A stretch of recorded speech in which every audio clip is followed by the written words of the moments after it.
لیتی آماده است برای نوش جان.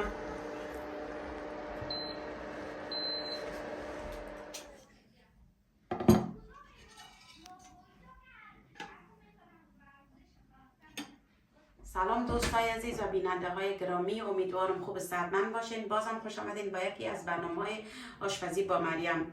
جا داره یک تشکری خاص از شما دوستای عزیز میکنم بخاطر کامنت های زیبایتان، لایک، سابسکرایب که طالب با ما بودین تا ما تونستیم ویدیوهای بیشتری براتون به اشتراک بانیم.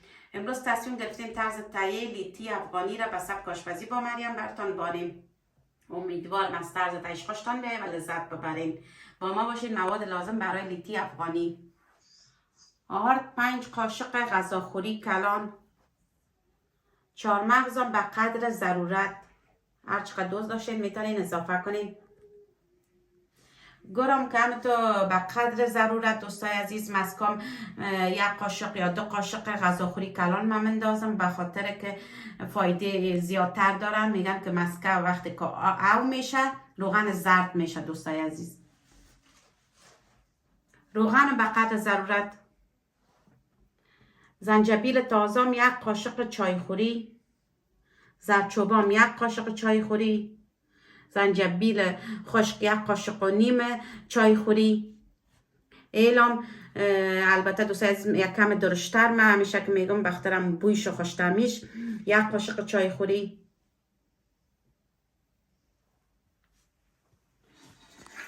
حال منقل روشن میکنم. شروع میکنیم برای پختن لیتی افغانی. بسم الله گفته شروع میکنیم.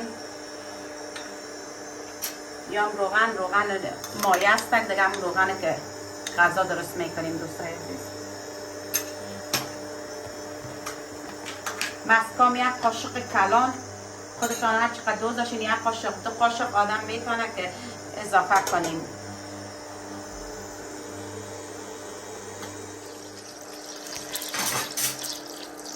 آردم اضافه میکنم.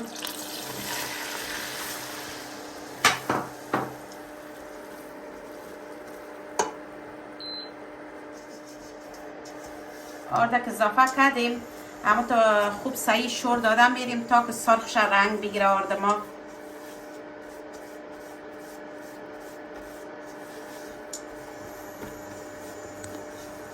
اما تو که میبینین من خوب شور دادم میرم تا که رنگ بگیره آرده ما.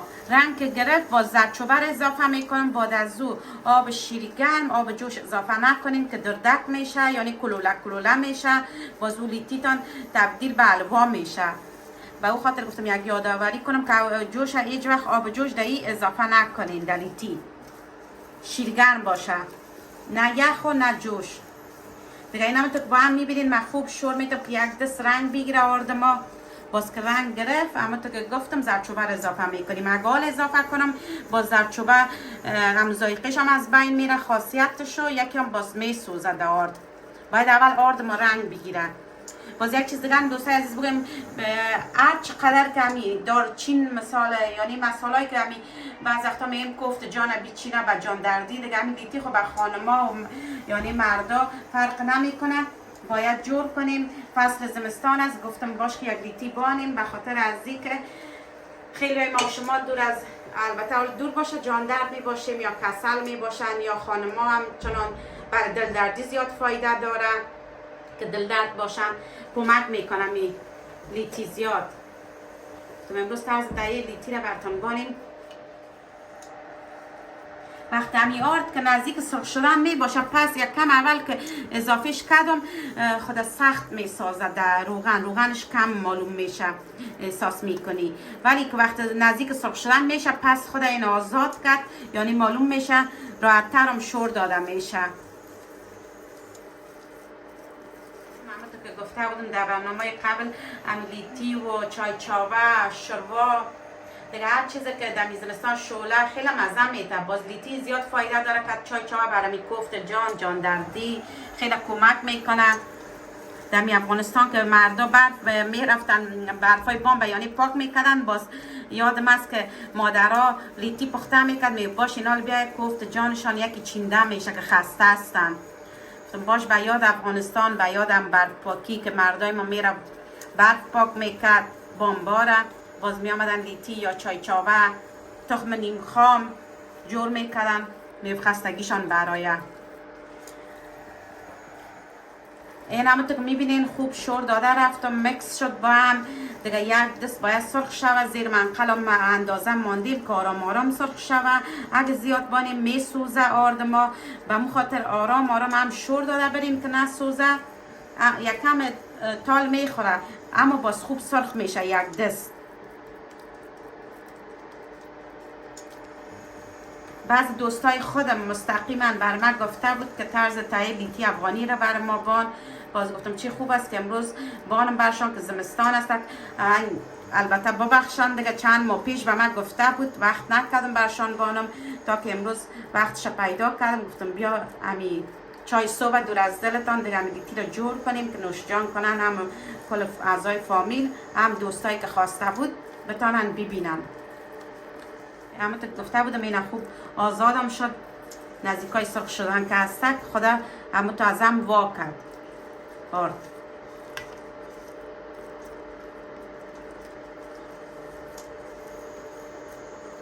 به هیچ عنوان آب جوش اضافه نکنین که دردک میشه، کلوله کلوله میشه آرد ما، شیرگرم باشه. به این اندازه سرخ شد بسش هستک. زردچوبه را اضافه میکنم.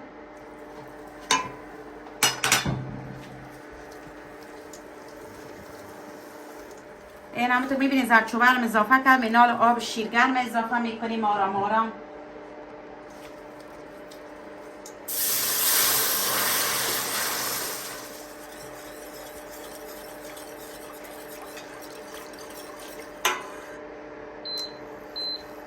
لال زیر منقل یکم زیاد کردم که جوش بیاید.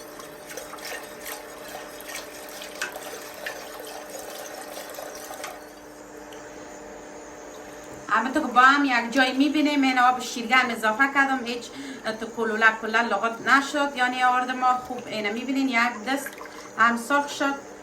آل زنجبیل اضافه میکنیم، که زنجبیل تازه را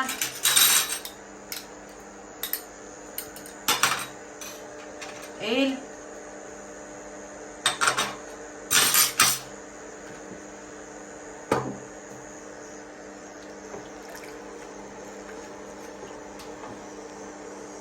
گره اضافه میکنم. گره که براتون نشان دادم. فقط ضرورت اضافه میکنیم. چهارمغز که همونطور با هم دیدیم حالا میرم همونطور جوکوی، یعنی نه زیاد میده نه زیاد کلان برش آماده میسازم که پشت همی پیالای دستدارم میتونین در پلاستیک بزنین یا اونگ یا هر چی که در دسترس بود میتونین بسیار یک کم میدهش کنین تا گرم آب شوه در جوش بیالیتی. میرم چهارمغز درست میکنم، میارم مندازم که نرم شوه. البته یک چیز دیگر هم بگویم براتون، یک قاشق چای خوری میتونین دارچین هم اضافه کنین، خیلی خوب است. من خودم از اینکه طفلایم دوست نداره دارچین اضافه نمی کنم، اما اگه دوست داشتید میتونین دارچین اضافه کنین. این موادی که من امروز اضافه کردم در خانه ما و شما یافت میشه، یعنی همیشه ما و شما زنجبیل و زردچوبه یا در غذاها استفاده میکنیم. در خانه است یک لیتی بسیار آسان مزه‌دار ساده میتونین درست کنین در فصل زمستان که هستیم. آب یک کم دیگه هم ضرورت داره اضافه میکنیم. تیره استک خودتان دوست داشتین تیره اوش بستگی به خودتان داره دوستای عزیز. به خاطر از اینکه اگه دوست داشتین میتونید تیره تر نوش جان کنین، اگه نه که یک کم تو خوب یعنی بوی موگین میتونین همه تو جور کنین. هر رنگ یک سلیقه خودتان است، به ذوق خودتان میتونین پختش کنین. تیره یا زیاد نباید غلیظ هم باشه به نظر من، به اینمی اندازه خوبه. چهارمغز هم تو با هم میبینیم تو جوکوی کردیم، حالا اضافه میکنیم که نرم شه. البته دوستای عزیز من گرم از قبل آماده داشتم، یعنی تو تکدگی یک دانه کلان اضافه کردم که دو توتیش کرده بودم از وسط. حالا چشیدم لیتی ما یک کم شیرینیش کم است، نصف دیگه از او گرم اضافه میکنم. زیاد شیرینی زیاد دوست نداریم، به او خاطر من یک کم اندازه نه زیاد شیرین نه زیاد یعنی پک باشه اندازه. این سعی کنین تو یک لیتی آمد نام خدا. و می روشی که من پخته کردم که یاد دارم. البته نام خدا خود شما زیاد شاید لایق‌تر از من باشین. بازم اگه کدام چیز کمک است دارم میتونین کومنت بتین به من.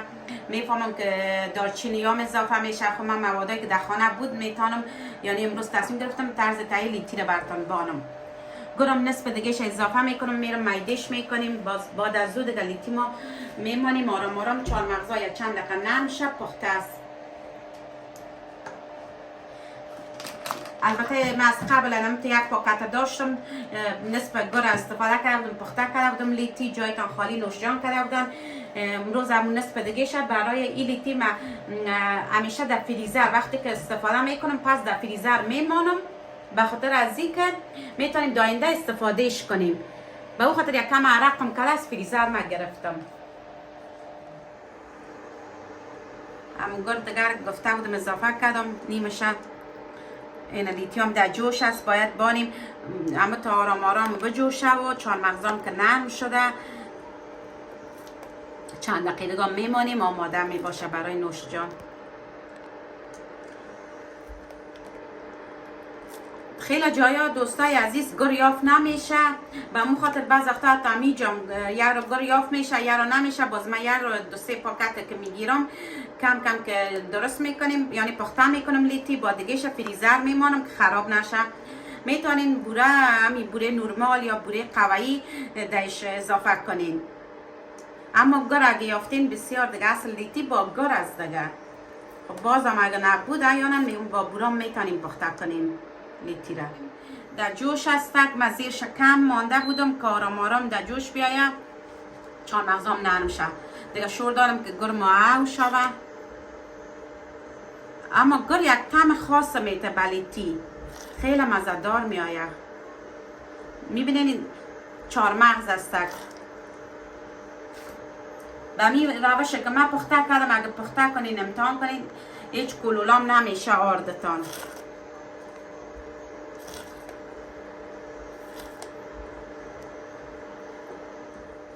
همه تو با هم میبینیم چی رنگ کشیده گر. همه تو گفته بودم ام به طعمش خیلی مزه‌دار میآید، ام رنگش خیلی مقبول میآید دیگه. حالا آماده است گر ما رو. همه تو که آب شد دایش دیگه، جوش خورده میرینه، چهار مغزام نرم شده.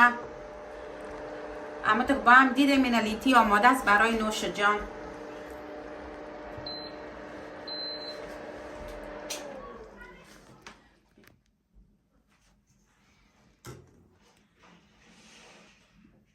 بسم الله.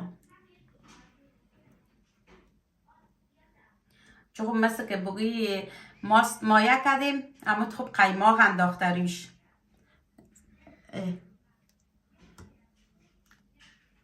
چه لیتی آمده، اینقدر خوشبوی خوش رنگ آمده که اصلا دیگه خوشبویش میگم یال نوشجان کنیم.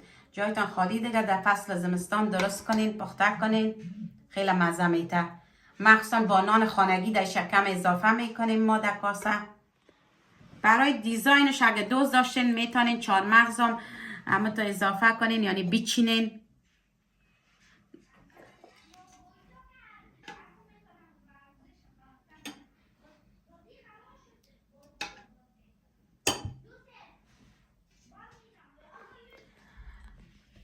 دوستای عزیز با می اندازه موادایی که من پخته کردم حالا یک امتحان میکنم. جایتان خالی دیگه، یک قاشق نوشجان میکنم ببینم اندازه آمده کل چیز.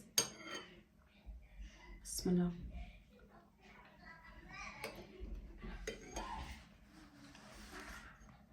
اینا میبینین البته خوردم بسیار زیاد مزه‌دار بود، قدر مزه‌دار بود کل چیزش برابر، هیچی کم ندارم. با می اندازه مواد میتونید بسیار یک لیتی مزه‌دار پخته کنیم. بازم که گفته بودم آبش بستگی به خودتان داره که چی اندازه اضافه میکنین. اگه میخواستین به این اندازه یک لیتی یعنی نوشجان کنین که این اندازه است، یعنی نه غلیظ و نه اوگین، میتونین از 1.5 لیتر آب یکم زیادتر اضافه کنین به 5 قاشق غذاخوری کلان آرد. من به می اندازه موادایی که براتون نشان دادم اینه بسیار یک لیتی مزه‌دار خوش رنگ پخته کردم. خودتان امیدوارم که امتحان کنین، طرز تهیه‌اش خوشتان بیاد، لذت ببرین. خب بازم این بود طرز تهیه لیتی افغانی به سبک آشپزی با مریم. امیدوارم از طرز تهیهش خوشتان آمده باشه و لذت برده باشین. خدا کنه خسته نشده باشین تا با ما بودین. اگر خوشتان آمده لایک، کامنت، سابسکرایب فراموشتان نشه دوستای عزیز.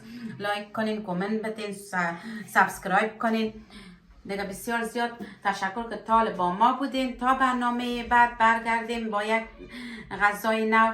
شما را به خداوند بزرگ مسپارم. خداحافظتان دوستای عزیز.